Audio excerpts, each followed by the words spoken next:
Hello, everyone, and welcome back to the Rundown. I will be your host today, Craig DeLuz, coming at you from the West Coast, the left coast, behind the Iron Curtain, otherwise known as the Sierras. And today is Monday Fun Day.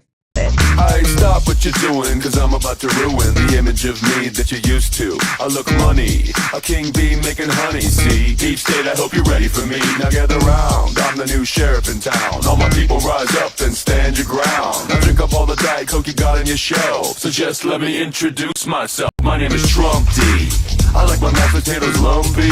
Fake news, oh how I like to punk thee. That little sniper on the slope tin. He took a shot but he missed me. I don't fall, y'all, I'm like the ever ready bunny. Still going strong and spunky. So put on your big boy pants. Come on, let's do the dance. The Trumpy dance is your chance to do the Trump. Come on, do the Trumpty Trump. Come on and do the Trumpty Trump. Check me out, y'all. We do the Trumpty Trump. Just watch me do the Trumpty Trump. Do you know what I'm doing? We do the Trumpty Trump. Come on, everybody do the Trumpty Trump. It's time to do the Trumpty Trump. Yeah. All right, folks, how's everybody doing today? I know it's probably not as fun day a Monday as we would normally have. There's a lot of stuff that happened over the weekend, but I kind of figured, with everything that went on over the weekend, probably could use some lightening up. And I apologize. I was running a little bit late today. I don't have all of the fun stuff, the bells and whistles and all the stuff that I would like to have had included with today's show. I'll just put it to you, work. But I wanted to make sure that I brought the show to you. I want to make sure I talk to you today because there's a lot to talk about. As you saw in the title of the show, we're going to be talking about kind of what is really a weekend that was marred by violence. And wow, it's just so many different things, so much of which is unrelated, and yet how much of it is related, I don't know. But we're going to talk about it. I'm going to talk about it. You're going to talk about it. If you're watching the show live, 3 p.m. Pacific, 6 p.m. Eastern, you're invited to talk about it. Just let us know. Just go ahead and comment. We've got your comment. I'm watching your comments here on YouTube, on Facebook, on Rumble. I'm following your comments. If I find them to be interesting, I'll go ahead and I'll share them. So once again, would encourage you, if you got something to say, go ahead and say it. Would love to hear from you. Also, want to give a quick shout out to our sponsors. These are the folks who go out of their way to make sure that this program happens, and so we want to make sure to acknowledge them. And before I do that, though, it might help if I actually had it set up right so that y'all would be able to see who those sponsors are. And no, that ain't the right one. Yeah, it's been one of those days, folks, but don't worry, we are on top of it right now. There we go. All right, we're going to go ahead and we're going to start off talking about our folks from Hitman Industries. They make rifle and pistol caliber barrels. They're available to purchase for you at hitmanindustries.net, and they're available at any length.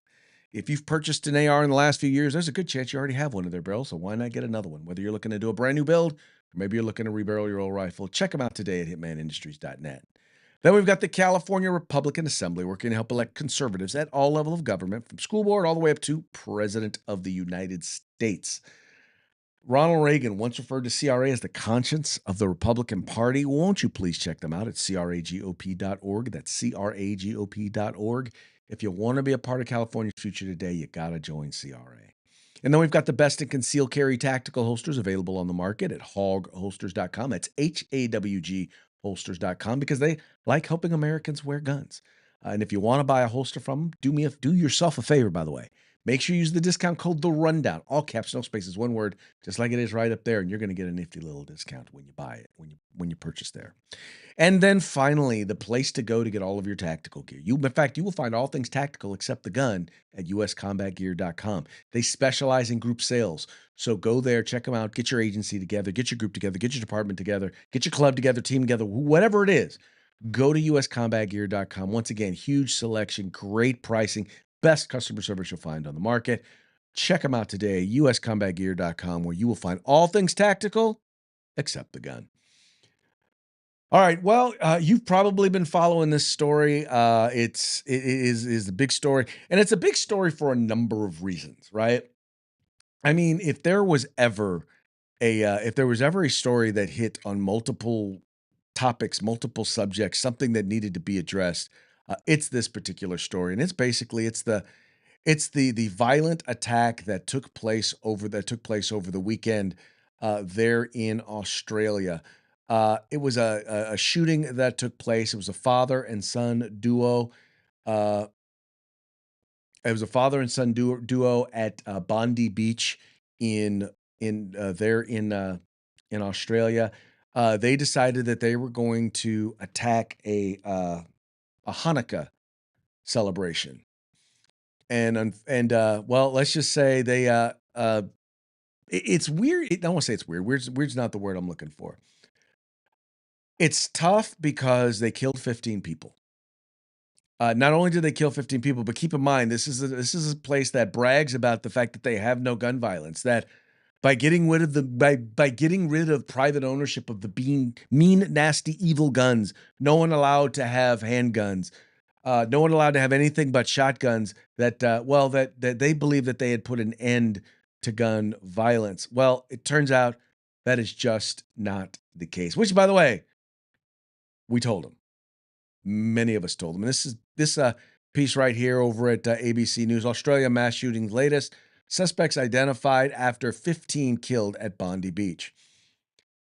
Saeed Akram and Naveed Akram have been identified as the father and son who allegedly opened fire at a Hanukkah event at Bondi Beach in Sydney, according to a briefing distributed by U.S. law enforcement, and reviewed by ABC News. Saeed Akram, 50, and Naveed Akram, 24, allegedly stood on an overpass bridge near the event and shouted Allahu Akbar as they carried out the massacre, according to the briefing. 15 people were killed and more than 40 others were wounded in Sunday's mass shooting. Saeed was allegedly moving closer to the Hanukkah event when a bystander intervened and stopped him. The briefing said. Video captured by a bystander by the bystander jumped in and wrestled the gun away. Let's see if I can pull up that video. Here's the bystander. All right. So that's one pair of glasses. Yep. Let's see what we know about the man who disarmed him. So there's the guy who this is the guy who did. His name is Ahmed Al-Ahmed.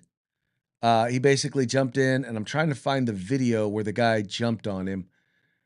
Once again, I apologize that I didn't have that completely ready for you before we got here. With prescription lenses, plus anti-reflective. If you watch this, like, well, everybody else is running from the violence. This guy runs to the violence, runs at the guy, jumps on him, jumps on his back, and takes the gun away from him and then shoots. Oh, here it is. Okay, here we go, over here. So here we go. Let's see if I can get it back. Okay, so here it is. Let me rewind it and play it for you. So now they're going to play the commercials. You got to love this stuff, right? They're going to go ahead and just play the whole commercial. Anyway. Oh, no, it's going to play. Okay, it's going to play a 19-second commercial. Anyway, the point here being is that this guy is a hero. And if there is a person, and I saw a post, they were talking about Time Person of the Year. If there's a person who should be deemed Person of the Year, it's this dude. Hands down, should be Person of the Year. But I digress. Anyway, come on. Okay, so here it is. They're once again, they're doing the report on the story. But what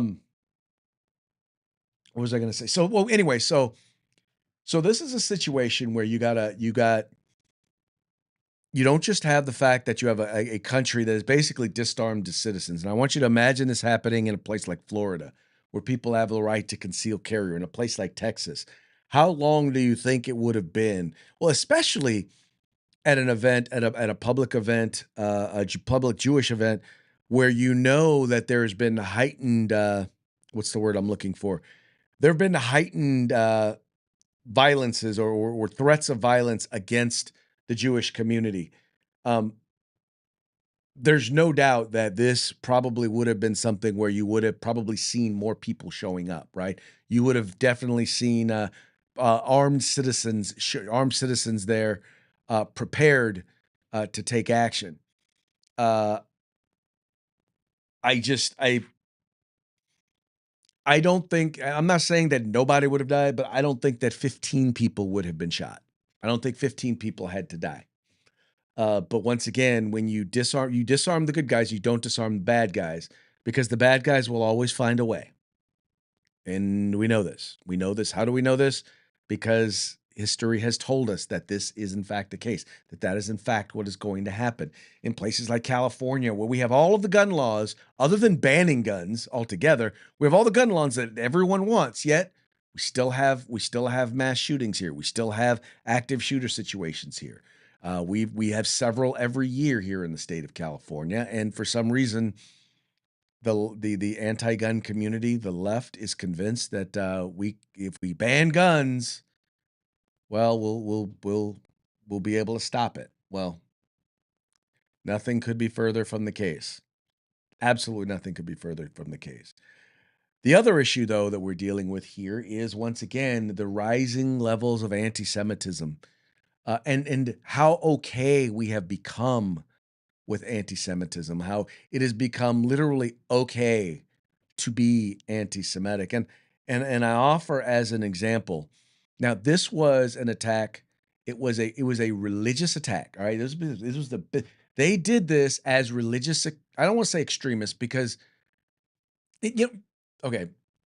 Gosh, I thought I'd be more articulate when I wanted to talk about this. Here's the thing. People look at Christian extremists, and one of the things that I saw over the weekend was someone saying, well, Christians are out there active and attacking people. I'm like, name one mainstream Christian or Christian organization that is out there advocating for or engaging in this sort of violence. And the reason why I made sure to point that out was because I'm not saying that there aren't fringe people in every group. There aren't people who are willing to take someone's position and teachings or beliefs or whatever and use it as an excuse. And in many cases, they're taking an ideology and they're identifying a potential enemy and they're utilizing it as an excuse to engage in violence.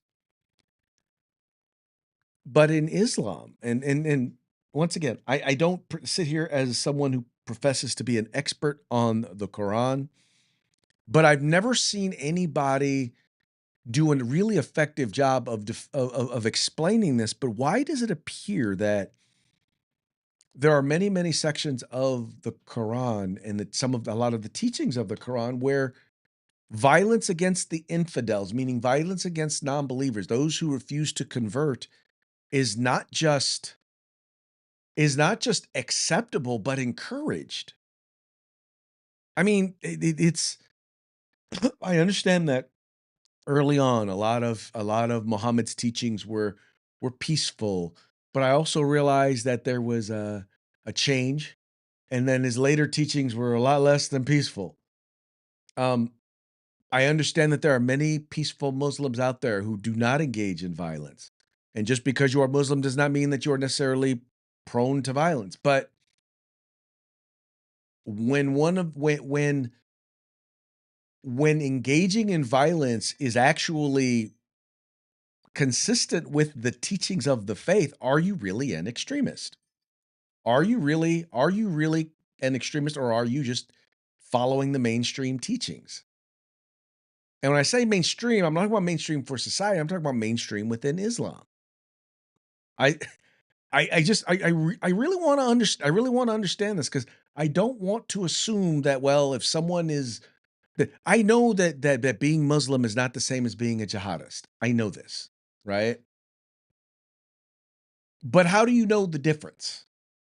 Do you have to wait until they are involved or engaged in jihad, right?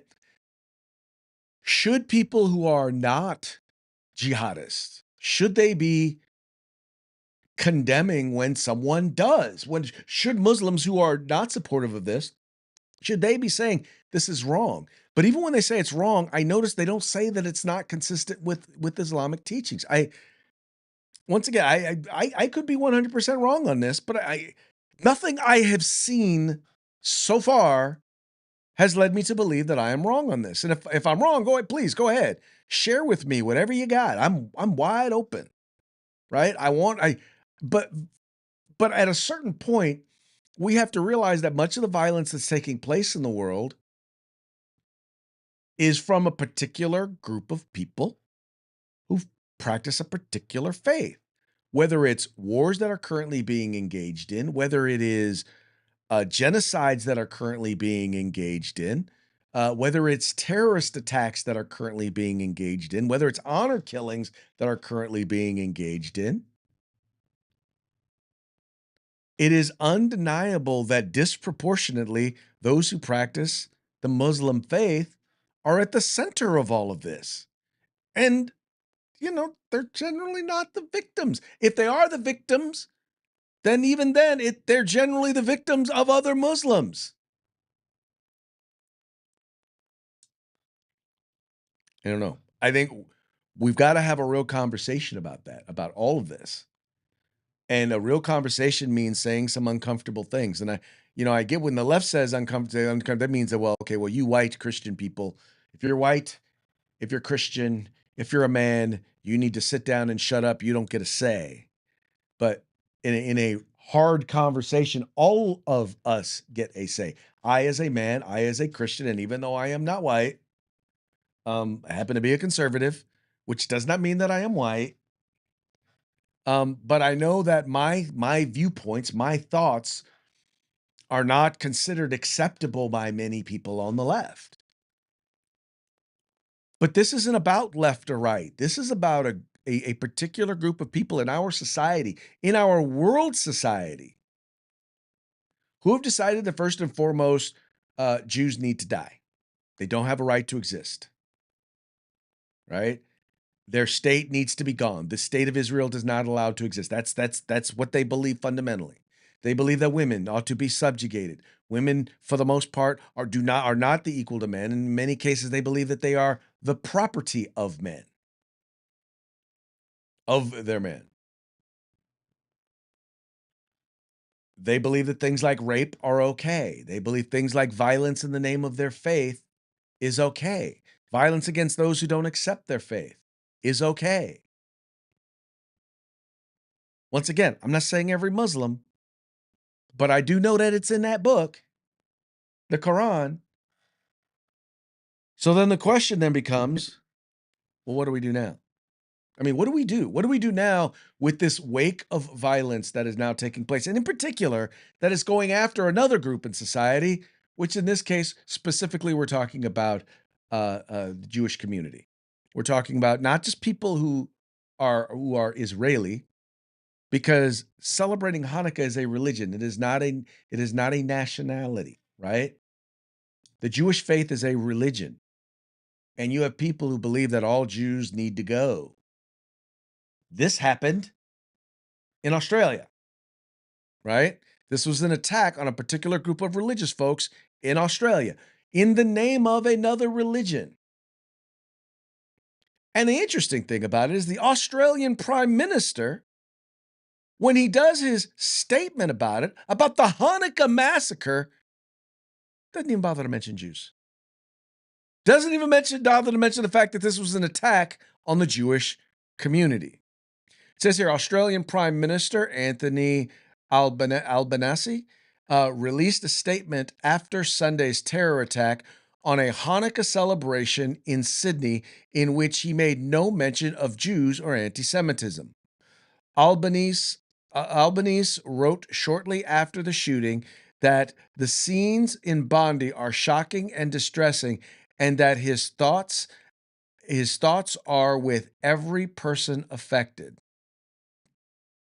Albanese was one of several world leaders to recognize a Palestinian state in September of this year, in a move both President Trump and Israeli Prime Minister Benjamin Netanyahu, as well as numerous Middle East experts, said would simply serve as a reward for Hamas and its allies after the October 7, 2023 attack against Israel.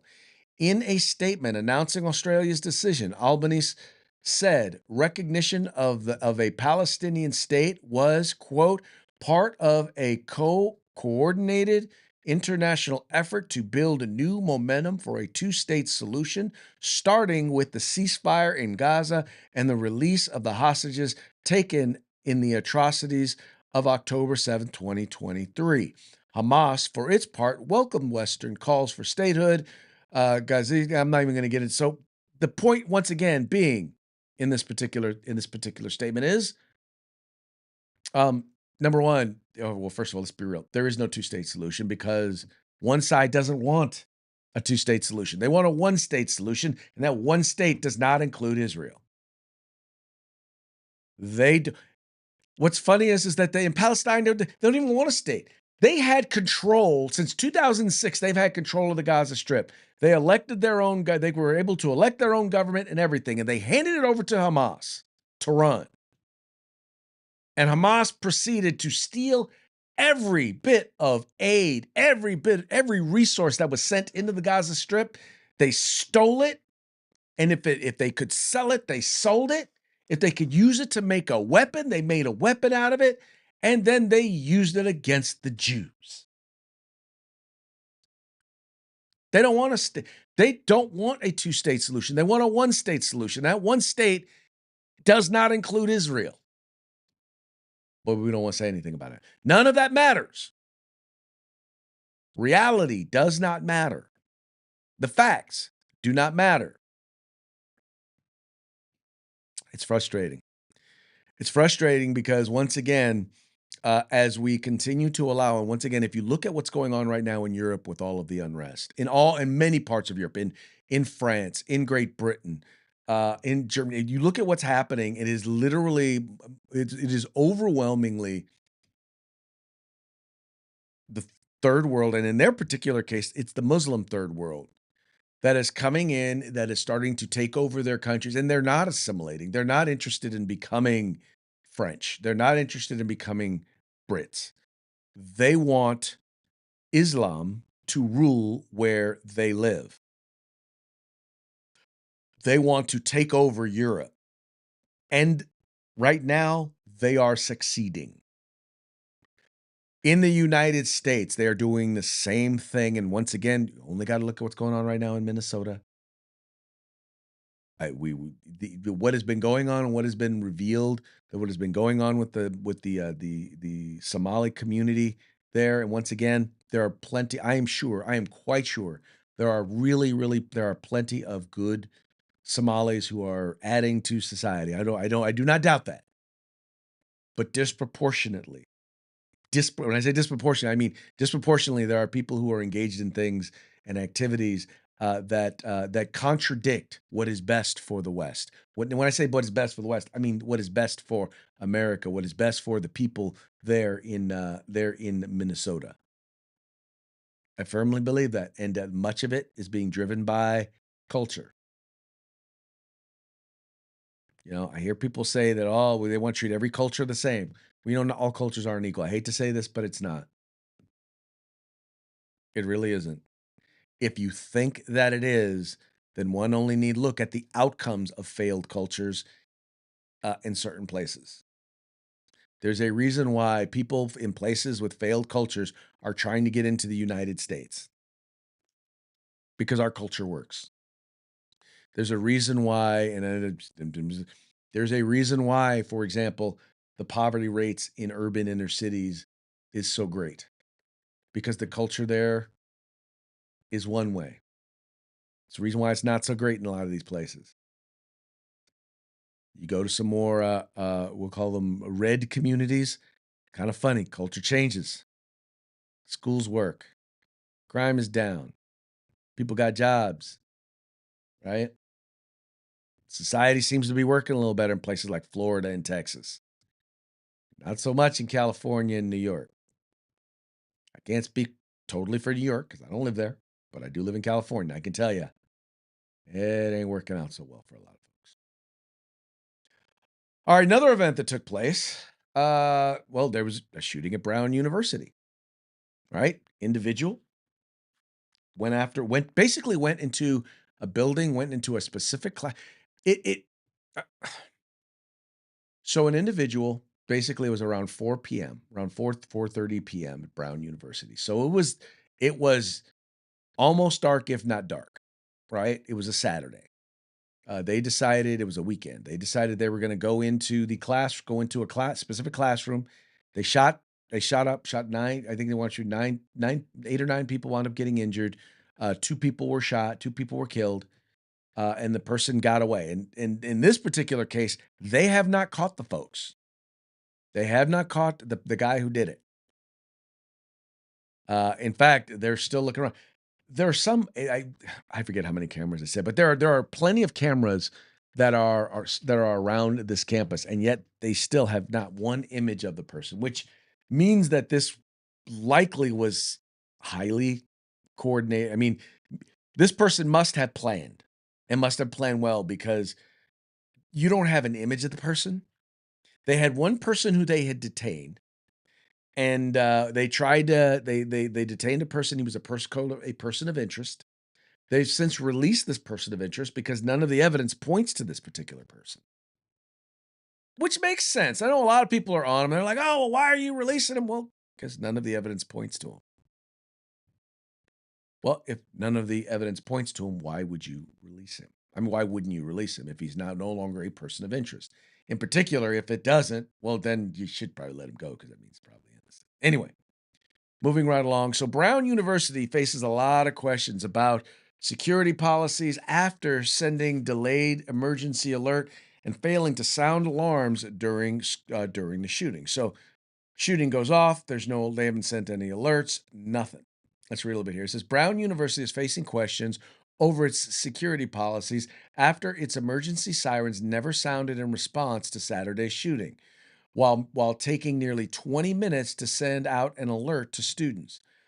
The scrutiny comes after campus cops passed no confidence votes against their police chief and questioned the school's emergency response capabilities. Rodney Chatman, the university director of public safety and emergency management, blamed the lack of sirens on the hectic nature of the crisis. He said police became aware of the incident when an officer saw students fleeing the scene. Fire officials learned of the shooting at 4:05 p.m., according to Providence Fire Chief Derek Silva. Students did not receive an alert until 4:22, 17 minutes later, according to the Rhode Island Current. They were then warned to lock their doors, run, hide, fight as a last resort. From there, Brown issued retracted a series of alerts. It sent one at 4:51 saying a suspect was in custody, then another at 4 then another 20 minutes later walking back that claim, a 5:27 alert that there was another shooting, but a 6:10 message that was actually said that was actually unfounded. The shooter has not been caught. Opened fire. The shooter who has not been caught opened fire Saturday into a lecture hall filled with roughly 60 students as a final exam review session for an economics course was underway, killing 2 and injuring 9. The professor, Rachel Friedberg, who was not present, also teaches the Judaic Studies Department and is a trustee at the Jewish Day School of Rhode Island and lectured at Hebrew University of Jerusalem for years before joining the Brown faculty.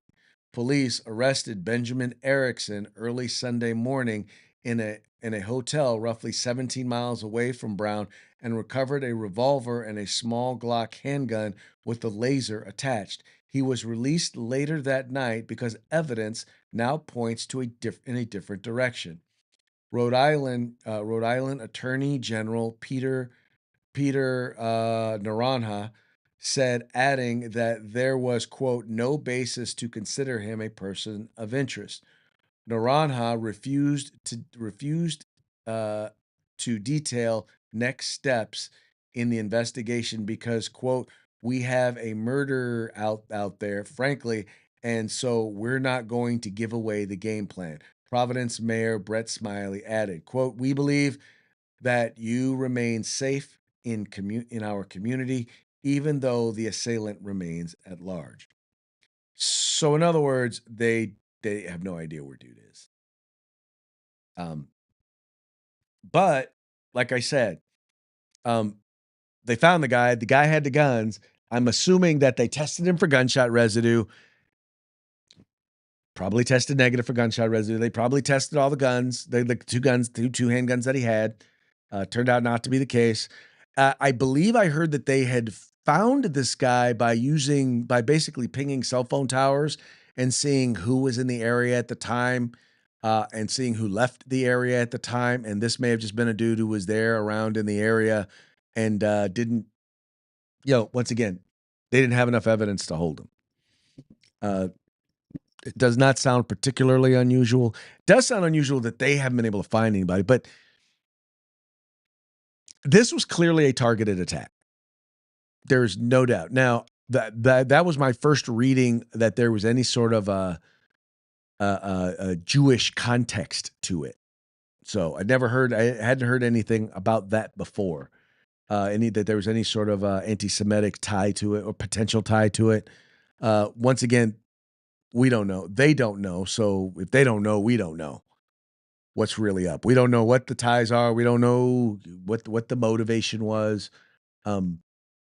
And at this point, by 17 minutes later, if 17 minutes later was when they finally sent out the alarm, yeah, dude was probably long gone by then. Because you have to figure they found out when students were fleeing. Students were probably fleeing within a couple of minutes. So you probably figure it was about 20 minutes from the time the shooting started to the time that people were running out of there. And yeah, they caught nobody. Anyway, so there was that. But wait, there's more. If you once again have also been following the news, Rob Reiner. Rob Reiner, better known as, and it's really bad that I do not even know. I do not even know his character's real name. I just know him as Meathead. But he played Archie Bunker's son in All in the Family. He was otherwise known as Meathead. Him and his wife were found dead in their home. There in Brentwood, which is in Los Angeles. They had been stabbed to death, and now it's believed that he's been stabbed to death by his son, who at the very least was a former drug addict, maybe a current drug addict. A lot of that is still being figured out, but his son has now been arrested for the murder. I don't know that it's necessarily, I don't know that it's tied to the other two events, except just that it's violence. I don't believe it is religious violence. I don't know. Once again, we're still trying to figure this out. We don't know if it's political violence. Of course, we don't know if the Brown University shooting is political violence or religious violence. We're just kind of grasping at straws right there. But it made for a violent weekend. In this case, in particular, because he was a significant figure, right? And I got to tell you, I wanted to say this because I think it's no mystery that Rob Reiner was not someone that I agree with, right? I didn't agree with him, and I think most conservatives didn't agree with him. But I got to tell you, I'll just put it to you this way: I really do take issue with kind of the president's how the president came out against it, because well, first of all, let me read to you. This is what President Trump decided to put out via Truth Social. A very sad thing happened last night in Hollywood. Rob Reiner, a tortured and struggling but once very talented movie director and comedy star, has passed away. Together with his wife, Michelle, reportedly due to anger he caused others through his massive, unyielding, and incurable affliction with a mind-crippling disease known as Trump derangement syndrome, sometimes referred to as TDS. He was known to have driven people crazy by his raging obsession with President Donald J. Trump and his obvious paranoia reaching new heights as the Trump administration surpassed all goals and expectations of greatness, and with the golden age of America upon us, perhaps like never before. May Rob and Michelle rest in peace. Now, I'm just going to say this. Is this something that I would expect from John Q, MAGA Republican, MAGA supporter? Yes. That's something I would it is, well, Rob Reiner, well, let's put it this way. Rob Reiner was not a pleasant person. Rob Reiner definitely suffered from Trump derangement syndrome. Rob Reiner is a leftist who believed many things that were not good for America. All that having been said, the man was murdered. And by all accounts was murdered now, as we know, because all the president had to do was wait a day and realize that, yeah, it turns out he was murdered by his son, or at least it's suspected that he has been murdered by his son. His son has actually been arrested. So this is more of a family dispute, domestic violence, whatever situation. But to use it as an opportunity to troll Rob Reiner posthumously is just I'm sorry. It is beneath the presidency. It is in my opinion, it brings shame to the White House, and I'm really, really, really, really highly disappointed by it.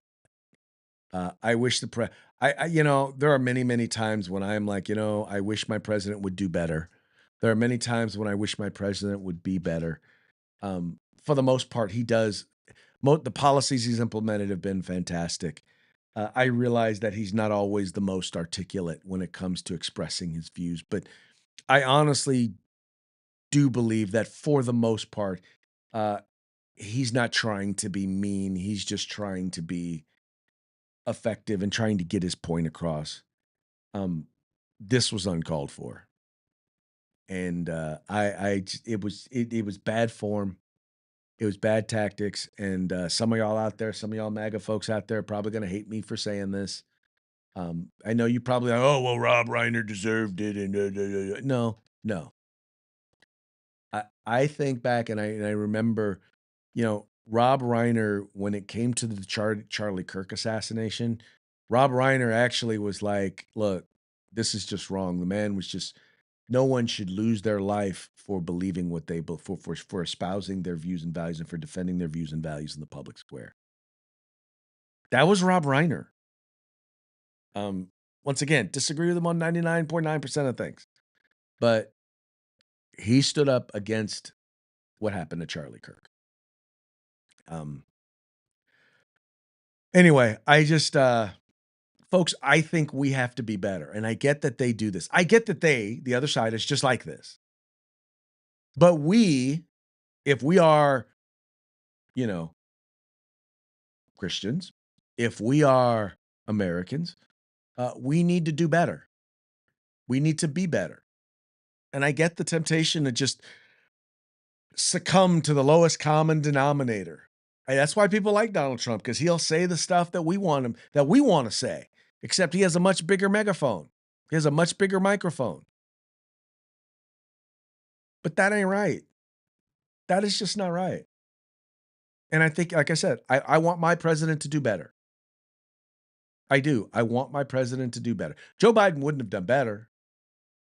He would have released some mealy-mouthed statement. I think what should have been said was, we have an epidemic of violence in this country. And just like what happened at Brown University, and let me make clear, we have an epidemic of violence in this world, in our society today. In particular, in Western culture, we're having a problem. And there are groups of people, there are people out there who believe that violence, doing harm and or killing people with whom we disagree is the way in which to handle it. And we need to stop. And we need to condemn it when we can, whenever we see it, especially when it's folks who tend to agree with us, people who tend to be on our side. We need to condemn it. We do.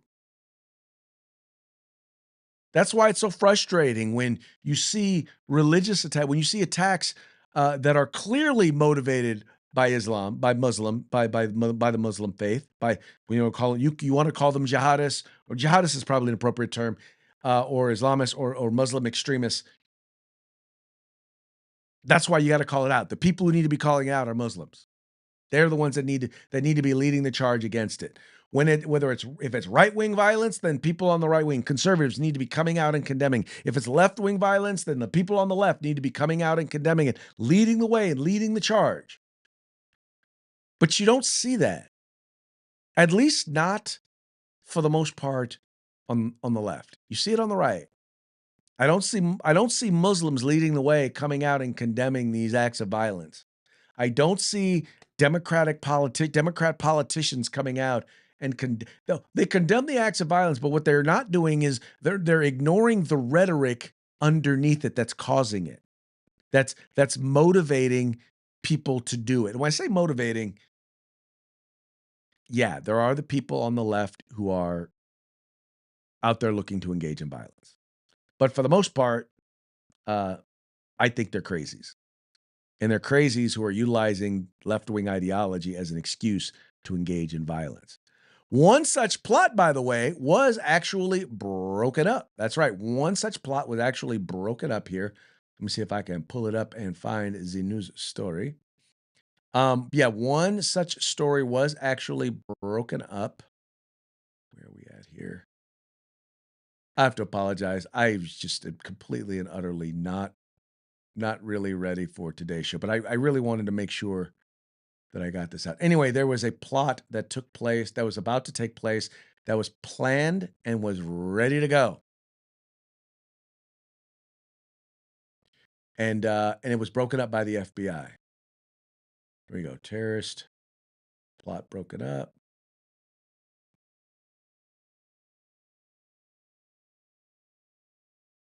Here we go.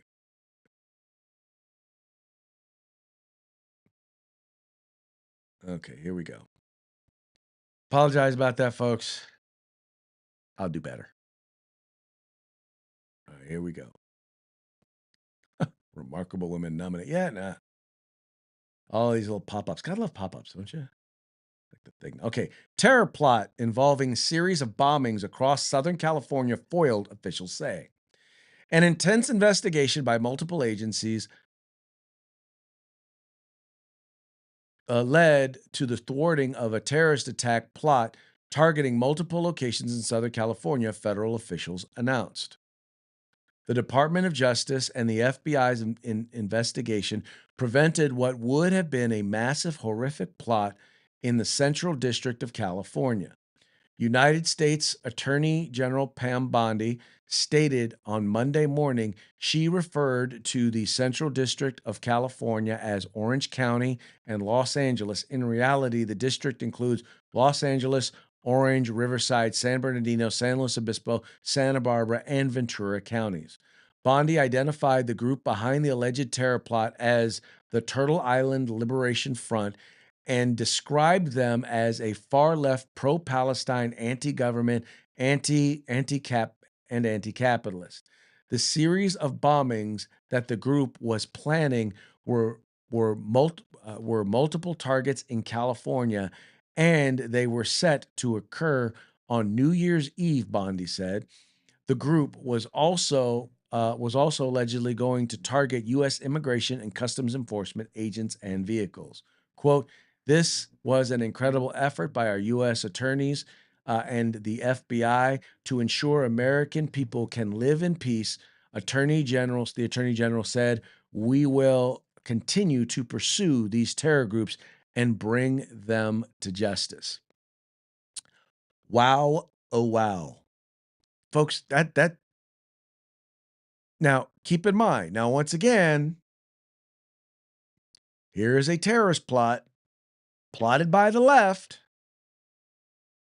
I mean, what I'm wondering is, where are all of these terror groups? Where are all of these violent extremist groups that the left was saying that Biden's Attorney General's office, that his Department of Justice say existed? Where are all those groups? Where's the violence? You ever notice that you don't hear about, other than the plot to there was the plot to kidnap Governor Whitmer. Only come to find out that all but 3 of the people that were involved in that plot, all but 3 of them were either worked for the FBI or were FBI informants. Funny how that works, huh?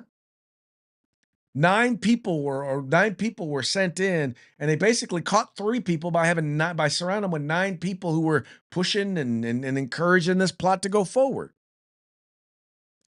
Anyway, yeah, the leaders in the plot turned out to be FBI agents, or some of the leaders of the plot. Anyway,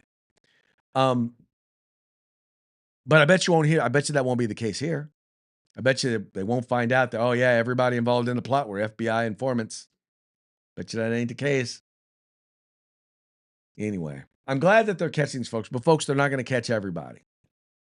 Let's just be real. As they make mistakes, they get better. I am pretty sure that 9/11 was not their first attempt at doing what it was that they did. I'm not saying that I have any special knowledge or any information. I just know that people who are insistent on doing a thing will keep working until they get to do that thing.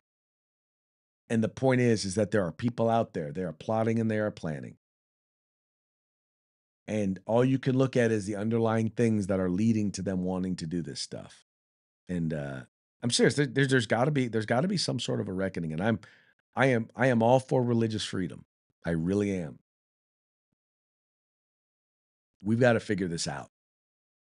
We really do. We have got to figure this out. We've got to find a way to make sure that, as the liberals would say, that we can coexist. Right? Got to find a way to make that work. All right, folks. So that is now going to bring us to our parting shots. Parting shots are brought to you by Hog Holsters. Just go to hogholsters.com. Use the discount code The Rundown. All caps, no spaces, one word. Get your Hog Holster today. On discount. All right, going to do these real quick because we're running a little bit behind. First one. By the way, these parting shots are brought to you by our friends over at the Babylon Bee. Fake news that you can trust. First one, Australian man who wrestled gun away from terrorists, charged with unlawful firearm possession. And that's what they would do over there at Australia, because, by the way, dude didn't just wrestle the gun away from him, he shot him. Not saying, just saying. Would not surprise me if they wound up charging him. Anyway. Oh, this one, now this one's funny. Okay, tragic. Mandami's auntie slightly uncomfortable at supermarket after Australian terror attack. Because, yeah, now this is going to be all about people looking at Muslims funny. That's the main thing. And once again, I don't want people to just consider or believe that because someone looks a certain way or dresses a certain way that they are potentially a terrorist, or that their beliefs are potentially a danger. But we got to figure out how we have this conversation. It really is. It's a hard conversation to have, but we got to have it. Speaking of hard conversations, I don't know if you know, but Candace Owens is going to be meeting with Charlie Kirk's wife, Erica Kirk, and they're going to be talking a lot about this whole riff where, you've got Candace Owens basically accusing Turning Point USA, the French government, Mossad, and Charlie Kirk's widow of plotting to have him assassinated. This also coming from the Babylon Bee, fake news you can trust. Candace Owens honors Charlie Kirk's legacy by doing everything in her power to destroy it. That's more real than not. I hate to say it, but it is. It is more. That headline right there is definitely more real than not. I've made my feelings known about Candace Owens. I think she is. I'm not saying she's never been right on anything that she said. I think she is. She has marketed herself as a conservative voice and has voiced conservative views. Has defended conservative values at times. But what she's most known for, quite frankly, is making outlandish, I would consider to be racist comments that racists are smart enough not to say in public, but she gives them cover. They feel okay with sharing what she says because, you know, she's black and she says it. Anyway, I've never been a fan.